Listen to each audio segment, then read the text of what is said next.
नमस्कार दोस्तों, हमारे यूट्यूब चैनल एग्जाम लर्नर में आपका स्वागत है। दोस्तों, आज के इस वीडियो में हम लोग मॉडर्न हिस्ट्री में भारतीय राष्ट्रीय आंदोलन से जुड़े प्रश्नों को देखेंगे। ये आपके आगामी exam UP PCS, RO, GIC प्रोक्ता, जीएस के लिए और अन्य एग्जाम के लिए जो है महत्वपूर्ण है।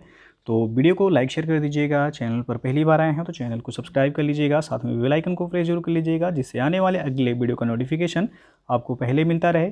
पीडीएफ इसका हमारे टेलीग्राम चैनल पर मिल जाएगा। नीचे डिस्क्रिप्शन में भी टेलीग्राम का लिंक दे दिया गया है, यहाँ आप देख सकते हैं शो भी कर रहा है टेलीग्राम का लिंक, तो आप यहाँ से ज्वाइन करके जो है पीडीएफ भी डाउनलोड कर सकते हैं।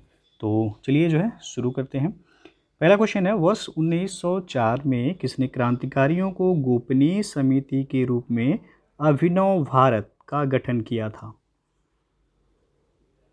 तो यहाँ पे ए विकल्प सही हो जाएगा, बी.डी. सावरकर। वर्ष 1904 में बी.डी. सावरकर, इनका पूरा नाम था विनायक दामोदर सावरकर, इनके द्वारा गोपनीय समिति के रूप में अभिनव भारत का गठन किया गया था। और बी.डी. सावरकर एवं गणेश सावरकर द्वारा 1899 ईस्वी में नासिक महाराष्ट्र में स्थापित मित्र मेला नामक संगठन ही बाद में जो है अभिनव भारत बना था। दूसरा क्वेश्चन है, मुजफ्फरपुर में किंग्सफोर्ड की हत्या का प्रयास कब किया गया?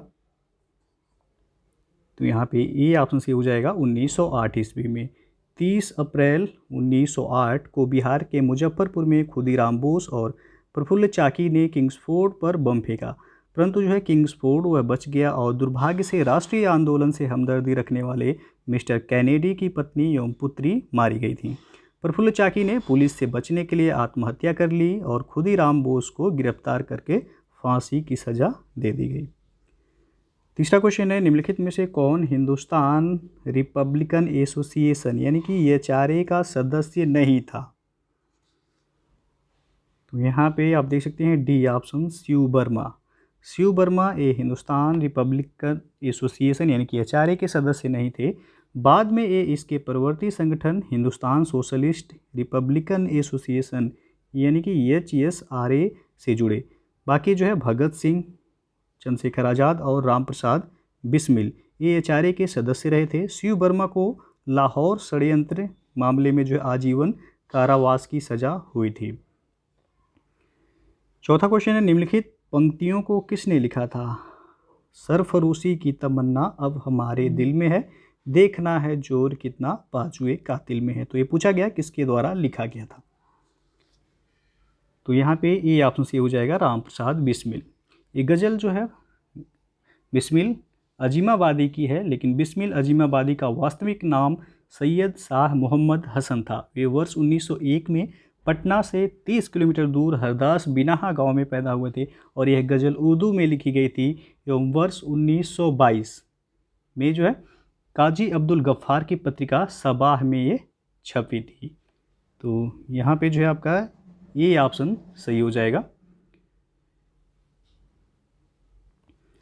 और अगला जो क्वेश्चन है, भगत सिंह का स्मारक कहाँ स्थित है?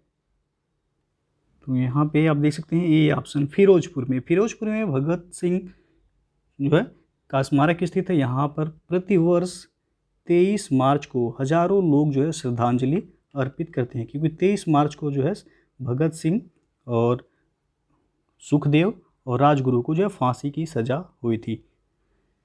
अगला जो क्वेश्चन है, लाहौर षड्यंत्र कांड में निम्नलिखित में से किस क्रांतिकारी को फांसी नहीं हुई थी?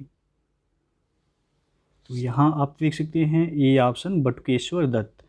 लाहौर षड्यंत्र केस के अंतर्गत गवर्नर जनरल द्वारा गठित विशेष ट्रिब्यूनल ने अक्टूबर 1930 में भगत सिंह, राजगुरु और सुखदेव को मौत की सज़ा सुनाई और 23 मार्च 1931 को इन्हें फांसी दे दी गई, जबकि बटुकेश्वर दत्त को काला पानी की सज़ा देकर सेलुलर जेल जो कि अंडमान में है वहाँ भेज दिया गया था। सातवां क्वेश्चन है, निम्नलिखित में से किसने कहा था कि विदेशी वस्त्रों की बर्बादी ही उनके साथ सर्वोत्तम व्यवहार है? तो यहाँ पे बी ऑप्शन सही होगा, महात्मा गांधी। महात्मा गांधी ने विदेशी वस्त्रों को नष्ट करने को राष्ट्र के आत्मसम्मान से जोड़ते हुए कहा था कि विदेशी वस्त्रों की बर्बादी ही उनके साथ सर्वोत्तम व्यवहार है। तो बी विकल्प सही हो जाएगा यहाँ। अगला क्वेश्चन है, ब्रिटिश निर्मित उत्पादों पर गांधी का बहिष्कार प्रभावी हुआ क्योंकि ब्रिटेन भारत को एक बड़ा। तो आप देख सकते हैं यहाँ 4 ऑप्शन है, कौन सा सही होगा?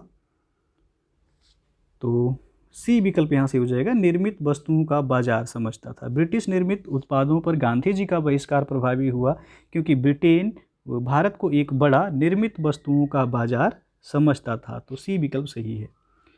9वां क्वेश्चन है, नोआखली काल में महात्मा गांधी के सचिव कौन थे? तो सी ऑप्शन सी होगा, प्यारेलाल। नोआखली काल में प्यारेलाल ये महात्मा गांधी के सचिव थे। उनकी बहन डॉक्टर सुशीला नैयर गांधी जी की व्यक्तिगत चिकित्सक थीं। प्यारेलाल ने गांधी जी के दांडी मार्च में भी महत्वपूर्ण भूमिका अदा की है। और 10वां क्वेश्चन है, निम्नलिखित में से किस सत्याग्रह आंदोलन में गांधी जी ने प्रत्यक्ष रूप से भाग नहीं लिया था? तो यहाँ सी ऑप्शन सी होगा, वायकोम सत्याग्रह। वायकोम के मंदिर में प्रवेश संबंधी सत्याग्रह में गांधी जी ने प्रत्यक्ष रूप से भाग नहीं लिया था, जबकि खेड़ा सत्याग्रह, राजकोट सत्याग्रह तथा असहयोग आंदोलन का नेतृत्व स्वयं गांधी जी ने किया था। राजकोट सत्याग्रह ये आपका 1939 में के संबंध में जो है महात्मा गांधी के 4 दिनों के अनशन के बाद वायसराय की मध्यस्थता से राजकोट के शासक समझौते पर राजी हुए थे। तो यहाँ सी विकल्प से हो जाएगा, गांधी जी प्रत्यक्ष रूप से भाग नहीं लिए थे वायकोम सत्याग्रह में। 11वां क्वेश्चन है, कौन सी घटना सबसे पहले हुई? तो यहाँ पे डी ऑप्शन से हो जाएगा, चंपारण सत्याग्रह। चंपारण सत्याग्रह ये आपका 1917 में हुआ था। खेड़ा सत्याग्रह ये आपका 1918 में। सविनय अवज्ञा आंदोलन 1930 में और असहयोग आंदोलन 1920 में। तो पूछा गया सबसे पहले कौन सी घटना हुई, तो चंपारण सत्याग्रह से हो जाएगा यहाँ। अगला क्वेश्चन है, बंग भंग का उद्देश्य था? तो यहाँ पे आप देख सकते हैं डी ऑप्शन से हो जाएगा, पश्चिमी और पूर्वी बंगाल के हिंदुओं का विभाजन करना और हिंदू मुसलमान तनाव। वस्तुतः ये बंगाल भारतीय राष्ट्रीय चेतना के केंद्र के रूप में विकसित हो रहा था और अंग्रेजों ने इसी जुझारू चेतना पर जो आघात करने के उद्देश्य से ही बंगाल के बंटवारे का निर्णय किया। जैसा कि तत्कालीन गृह सचिव रिजले ने कहा था कि अविभाजित बंगाल एक बड़ी ताकत है और विभाजित होने से यह कमज़ोर हो जाएगी और हमारा मुख्य उद्देश्य बंगाल का बंटवारा करना है, जिससे हमारे दुश्मन बट जाएं और वह कमज़ोर पड़ जाएं। तो यहाँ डी ऑप्शन से हो जाएगा। अगला क्वेश्चन है, भारतीय राष्ट्रीय आंदोलन के इतिहास में 1916 का लखनऊ समझौता विशिष्ट है क्योंकि? तो यहाँ सी विकल्प से हो जाएगा, क्योंकि कांग्रेसियों के दोनों समूहों के बीच मतभेद सुलझाए गए थे। भारतीय राष्ट्रीय आंदोलन के इतिहास में 1916 का लखनऊ समझौता ये विशिष्ट है क्योंकि इसके द्वारा जो है कांग्रेसियों के दोनों समूहों यानी कि नरम दल और गरम दल के मध्य जो है मतभेद को वह सुलझाए गए और साथ ही मुस्लिम लीग के साथ कांग्रेस का समझौता भी हुआ था इसी सम्मेलन में, जिसमें कांग्रेस ने मुस्लिम लीग के सांप्रदायिक प्रतिनिधित्व की मांग को भी मान लिया था। अगला क्वेश्चन है, राजद्रोही फकीर अर्थात महात्मा गांधी के साथ फरवरी-मार्च 1931 में समानता की शर्तों पर ब्रिटिश सरकार की बातचीत पर सबसे जोरदार विरोध किसने किया था? तो यहाँ पे सी विकल्प से होगा, विंस्टन चर्चिल ने। ब्रिटेन के दक्षिणपंथी नेता थे विंस्टन चर्चिल। इन्होंने जो है ब्रिटिश सरकार की आलोचना करते हुए महात्मा गांधी को देशद्रोही फकीर जो द्वितीय गोलमेज सम्मेलन के दौरान उन्होंने कहा था। अगला जो क्वेश्चन है, मेरे शरीर पर पड़ी एक एक लाठी की चोट ब्रिटिश साम्राज्य के ताबूत की एक एक कील सिद्ध होगी, किस नेता ने कहा था? तो लाला लाजपत राय ने। बी ऑप्शन सी हो जाएगा। 30 अक्टूबर 1928 में साइमन कमीशन के विरोध में पुलिस द्वारा गंभीर प्रहार से लाला लाजपत राय घायल हो गए थे और घायल होने के बाद ये कथन जो है उनके द्वारा कहा गया था। अगला क्वेश्चन है, निम्न महापुरुषों में से कौन भारतीय जागृति का जनक कहलाता है? तो बी विकल्प से हो जाएगा, राजा राममोहन राय। राजा राममोहन राय को भारतीय पुनर्जागरण का पिता, भारतीय राष्ट्रवाद का पैगंबर और भारतीय राष्ट्रवाद का जनक, आधुनिक भारत का पिता तथा नव प्रभात का तारा भी इनको कहा जाता है। तो बी ऑप्शन सही होगा। अगला जो क्वेश्चन है, सिविल सेवा किसके शासनकाल में प्रारंभ की गई थी? तो सी विकल्प से होगा, लॉर्ड कॉर्नवालिस के शासनकाल में। भारत में सिविल सेवा ये लॉर्ड कॉर्नवालिस इनका जो शासनकाल रहा 1786 से लेकर के 1793 तक। इन्हीं के शासनकाल में जो है प्रारंभ की गई थी और लॉर्ड कॉर्नवालिस को भारत में सिविल सेवा का जनक भी कहा जाता है। उसने कॉर्नवालिस संहिता प्रस्तुत किया जो कि शक्तियों के पृथक्करण पर आधारित थी। इसने कर तथा न्याय प्रशासन को पृथक कर दिया और कॉर्नवालिस ने पुलिस, कर तथा व्यापार क्षेत्र में अनेक सुधार भी किए थे। अगला जो क्वेश्चन है, व्यायाम मंडल की स्थापना कहाँ पर की गई थी? यह महाराष्ट्र में किया गया। बी ऑप्शन सही हो जाएगा। महाराष्ट्र में तिलक के 2 शिष्य दामोदर हरि और चापेकर व बालकृष्ण चापेकर द्वारा 1896 और 97 ईस्वी में व्यायाम मंडल की स्थापना की गई थी। इस संगठन का उद्देश्य था कि नौजवानों को संगठित कर विभिन्न प्रकार के अस्त्र शस्त्रों की शिक्षा देना था।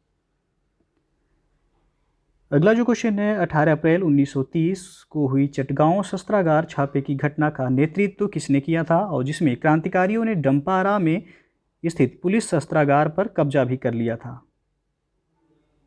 तो यहाँ बी ऑप्शन सही होगा, गणेश घोष। चटगांव विद्रोह या छापे की घटना अप्रैल 1930 में सूर्यसेन, जिन्हें प्यार से मास्टरदा भी कहते थे, इनके नेतृत्व में हुई थी। इसमें चटगांव, जो कि ये वर्तमान में अब बांग्लादेश में पड़ता है, चटगांव में जो है पुलिस और सहायक बलों के शस्त्रागार को लूटने का प्रयास किया गया था और घटना को अंजाम देने के लिए क्रांतिकारियों का एक समूह बनाया गया जिसमें गणेश घोष, लोकीनाथ बल, अंबिका चक्रवर्ती, अनंत सिंह ये सभी शामिल थे। और पूर्व निर्धारित योजना के तहत 18 अप्रैल 1930 को गणेश घोष की अगुवाई में 6 क्रांतिकारियों के एक समूह ने डंपारा में स्थित पुलिस शस्त्रागार पर कब्जा कर लिया था और दूसरी ओर लोकीनाथ बल के नेतृत्व में 10 युवा क्रांतिकारियों ने सैनिक शस्त्रागार पर कब्जा कर लिया था। तो यहाँ पे जो है आपका बी ऑप्शन सही होगा, गणेश घोष। 20वां क्वेश्चन है, 1917 का कौन सा सत्याग्रह महात्मा गांधी का पहला सत्याग्रह था और भारतीय स्वतंत्रता आंदोलन में एक बड़ा विद्रोह था? तो यहाँ पे डी ऑप्शन सही हो जाएगा, चंपारण सत्याग्रह। अप्रैल 1917 को बिहार के चंपारण में किसानों के हक के लिए शुरू किया गया सत्याग्रह भारत में महात्मा गांधी का पहला सत्याग्रह था और इस सत्याग्रह से महात्मा गांधी सहित ब्रजकिशोर प्रसाद, राजकुमार शुक्ल, संत राउत राजेंद्र प्रसाद, नारायण सिन्हा, रामनवमी प्रसाद और आचार्य कृपलानी, डॉक्टर अनुग्रह नारायण सिंह, महादेव देसाई, ये सभी इस आंदोलन से जुड़े हुए थे। अगला क्वेश्चन है, मुस्लिम लीग के लाहौर सत्र में पाकिस्तान की मांग किस वर्ष में की गई थी? यहाँ पे सी ऑप्शन सही होगा, 1940 में। 22 से 23 मार्च 1940 को मुस्लिम लीग के लाहौर अधिवेशन में पहली बार पृथक पाकिस्तान राज्य के निर्माण का प्रस्ताव पारित किया गया। पाकिस्तान शब्द के जन्मदाता चौधरी रहमत अली। तो यदि पूछा जाए पाकिस्तान शब्द के जन्मदाता कौन है, तो चौधरी रहमत अली ये पाकिस्तान शब्द के जन्मदाता थे और लीग के इस अधिवेशन की अध्यक्षता मोहम्मद अली जिन्ना ने की थी। तो यदि अध्यक्षता पूछा जाए कि लाहौर अधिवेशन 1940 की अध्यक्षता किसने की थी, तो मोहम्मद अली जिन्ना के द्वारा अध्यक्षता किया गया था और इसी जो है अधिवेशन में पाकिस्तान की मांग की गई थी। 22वां क्वेश्चन है, मैकमोहन रेखा चीन के तिब्बती क्षेत्र और भारत के उत्तर पूर्व क्षेत्र के बीच की सीमा रेखा है जिसे ब्रिटिश औपनिवेशिक प्रशासन हेनरी मैकमोहन ने 1914 में किस संधि पत्र में प्रस्तावित किया था? तो यहाँ आप देख सकते हैं 4 ऑप्शन है, कौन सा विकल्प सही है ये आपको बताना है। तो आंसर जो यहाँ होगा बी ऑप्शन, शिमला सम्मेलन। मैकमोहन रेखा भारत और चीन के बीच स्थित है और इस रेखा को ब्रिटिश औपनिवेशिक प्रशासक सर आर्थर हेनरी मैकमोहन ने 1914 ईस्वी में शिमला संधि पत्र में प्रस्तावित किया था। इसीलिए इस रेखा को मैकमोहन रेखा के नाम से जाना जाता है और चीन जो है आपको बता दें कि इस रेखा को जो है आधिकारिक रूप से मान्यता नहीं देता है। अगला क्वेश्चन है, अलीगढ़ में मोहम्मदन एंग्लो ओरिएंटल कॉलेज की स्थापना किसके द्वारा की गई थी? तो ये किया गया था सर सैयद अहमद खां के द्वारा। अलीगढ़ में मोहम्मदन एंग्लो ओरिएंटल कॉलेज की स्थापना सन 1875 में सर सैयद अहमद खान ने की थी और यह मुस्लिम शिक्षा का एक प्रमुख केंद्र था। सर सैयद अहमद खान द्वारा तहजीब उल अखलाक, जिसे सभ्यता और नैतिकता नामक पत्रिका का संपादन भी इनके द्वारा किया गया था। तो यदि प्रश्न पूछा जाए कि जो है तहजीब उल अखलाक नामक पत्रिका का संपादन किसने किया था? तो सर सैयद अहमद खान ने। 24वां क्वेश्चन है, बुनियादी शिक्षा का विचार पहले किसने प्रस्तुत किया था? तो यहाँ सी ऑप्शन सही होगा, महात्मा गांधी। बुनियादी शिक्षा का विचार महात्मा गांधी ने अपनी वर्धा योजना 1937 में जो है प्रस्तुत किया था, और इससे डॉक्टर जाकिर हुसैन भी जुड़े हुए थे। गांधी जी ने अपने हरिजन पत्र में इसकी रूपरेखा जो है प्रस्तुत की थी, और इसके अंतर्गत विद्यार्थियों को मातृभाषा में 7 वर्ष तक विद्या अध्ययन करवाया जाता था, और इस योजना का मूलभूत सिद्धांत हस्त उत्पादक कार्य था। 25वां क्वेश्चन है, निम्नलिखित में से वह आयोग कौन सा है जिसने सबसे पहले भारत में प्राथमिक एवं माध्यमिक शिक्षा पर ध्यान दिया? तो वह है चार्ल्स आयोग। बी ऑप्शन सी हो जाएगा। सर्वप्रथम चार्ल्स वुड आयोग 1854 में प्राथमिक एवं माध्यमिक शिक्षा पर ध्यान दिया गया, और इस आयोग ने सुझाव दिया था कि ग्राम स्तर पर देसी भाषा के माध्यम से अध्ययन के लिए प्राथमिक पाठशालाएं स्थापित की जाएं, और उनसे ऊपर जिला स्तर पर एंग्लो वर्नाक्यूलर हाई स्कूल एवं संबंधित कॉलेज खोले जाएं। तो यहाँ बी ऑप्शन से हो जाएगा, चार्ल्स वुड आयोग। अगला क्वेश्चन है, नमक कानून के उल्लंघन में गांधी जी ने एक आंदोलन शुरू किया था जिसका नाम था सविनय अवज्ञा आंदोलन। सी ऑप्शन सी हो जाएगा। सविनय अवज्ञा आंदोलन 6 अप्रैल 1930 को गांधी जी द्वारा नमक कानून के उल्लंघन के साथ शुरू हुआ, और गांधी जी ने दांडी मार्च की शुरुआत जो की थी वह 12 मार्च 1930 को की, और 6 अप्रैल को जो है दांडी पहुंचकर नमक कानून का उल्लंघन कर आंदोलन का शुभारंभ किया था। तो शुरुआत पूछा जाए, दांडी यात्रा की शुरुआत जो है 12 मार्च 1930 को ही की गई थी, और ये 6 अप्रैल को दांडी पहुंचकर वहां पर नमक कानून का उल्लंघन कर जो है आंदोलन की शुरुआत की गई थी। अगला 27वां क्वेश्चन है, किसने कहा था सत्य परम तत्व है और वह ईश्वर है? तो हम देख सकते हैं 4 ऑप्शन है, आपको बताना है कौन सा विकल्प सही होगा। तो सी ऑप्शन से हो जाएगा, मोहनदास करमचंद गांधी। सत्य और अहिंसा गांधी जी का मूल मंत्र था। गांधी जी अहिंसा को साधन तथा वह सत्य को साध्य मानते थे। गांधी जी का मानना था कि सत्य अमर है और कभी मर नहीं सकता। गांधी जी ने लिखा है कि सत्य के अतिरिक्त मेरा अन्य कोई ईश्वर नहीं है जिसकी मैं सेवा करूं सिवाय सत्य के। मैं अन्य किसी की भक्ति नहीं करता और न ही किसी अन्य का अनुशासन मानता हूं। तो यहाँ सी ऑप्शन से हो जाएगा, मोहनदास करमचंद गांधी। 28वां क्वेश्चन है, गांधी जी को माना जाता है। तो यहाँ पर ए ऑप्शन से हो जाएगा, दार्शनिक अराजकतावादी। गांधी जी को एक दार्शनिक अराजकतावादी माना जाता है क्योंकि वे राज्य विहीन लोकतंत्र को अपना आदर्श मानते थे। उनका कहना था कि इस प्रकार के राज्य में प्रत्येक व्यक्ति स्वयं अपना शासक है। उनके आदर्श राज्य में राजनीतिक शक्ति नहीं होगी क्योंकि राज्य ही नहीं होगा। वे चाहते थे कि जो सुधार हो सब भीतर से हो, और वे नहीं चाहते थे कि किसी बाहरी शक्ति द्वारा सुधार लाए जाएं। नेक्स्ट क्वेश्चन है, लाइफ डिवाइन पुस्तक के लेखक कौन हैं? तो सी ऑप्शन से होगा, अरविंद घोष। लाइफ डिवाइन पुस्तक के लेखक अरविंद घोष हैं, और अरविंद घोष ने वंदे मातरम पत्र का संपादन भी किया, और अलीपुर षड्यंत्र केस के पश्चात इन्होंने राजनीति से संन्यास ले लिया था। 30वां क्वेश्चन है, जब महात्मा गांधी की हत्या हुई तब किसने कहा था कि कोई विश्वास नहीं करेगा कि ऐसे शरीर और आत्मा वाला कोई आदमी कभी इस धरती पर चला था? तो यहाँ पे सी विकल्प से हो जाएगा, अल्बर्ट आइंस्टीन। ये प्रसिद्ध जो है भौतिक वैज्ञानिक थे अल्बर्ट आइंस्टीन। इन्होंने गांधी जी की हत्या के पश्चात अफसोस व्यक्त करते हुए कहा कि आने वाली पीढ़ी यह विश्वास नहीं करेगी कि ऐसे शरीर और आत्मा वाला आदमी कभी इस धरती पर चला था। तो यहाँ पे जो है सी विकल्प सही हो जाएगा। तो ये था जो है भारतीय राष्ट्रीय आंदोलन से जुड़े हुए कुछ महत्वपूर्ण प्रश्न जो कि आपके आगामी एग्जाम यूपीपीसीएस, आरवीआरओ, जीआईसी, प्रवक्ता, जीएस के लिए और अन्य सभी एग्जाम के लिए जो है इंपॉर्टेंट है, जिसमें जीएस पूछे जाते हैं। तो वीडियो यदि पसंद आया हो तो लाइक शेयर कर दीजिएगा। चैनल को सब्सक्राइब नहीं किए हैं तो चैनल को सब्सक्राइब कर लीजिएगा। साथ में बेल आइकन को प्रेस जरूर कर लीजिएगा, जिससे आने वाले अगले वीडियो का नोटिफिकेशन आपको पहले मिलता रहे। पीडीएफ आपको हमारे टेलीग्राम चैनल पर मिल जाएगा। नीचे डिस्क्रिप्शन में टेलीग्राम का लिंक भी दे दिया गया, वहाँ से ज्वाइन करके आप पीडीएफ डाउनलोड कर सकते हैं। तो वीडियो को पूरा देखने के लिए बहुत बहुत धन्यवाद। दोस्तों यदि आप यूपीपीएससी और या यूपीएससी एग्ज़ाम की जो है प्रिपरेशन करना चाहते हैं तो आप अनअकैडमी लर्निंग प्लेटफॉर्म से जुड़ के आप अपनी तैयारी को बेहतर तरीके से कर सकते हैं और एग्ज़ाम को आप आसानी से क्रैक कर सकते हैं।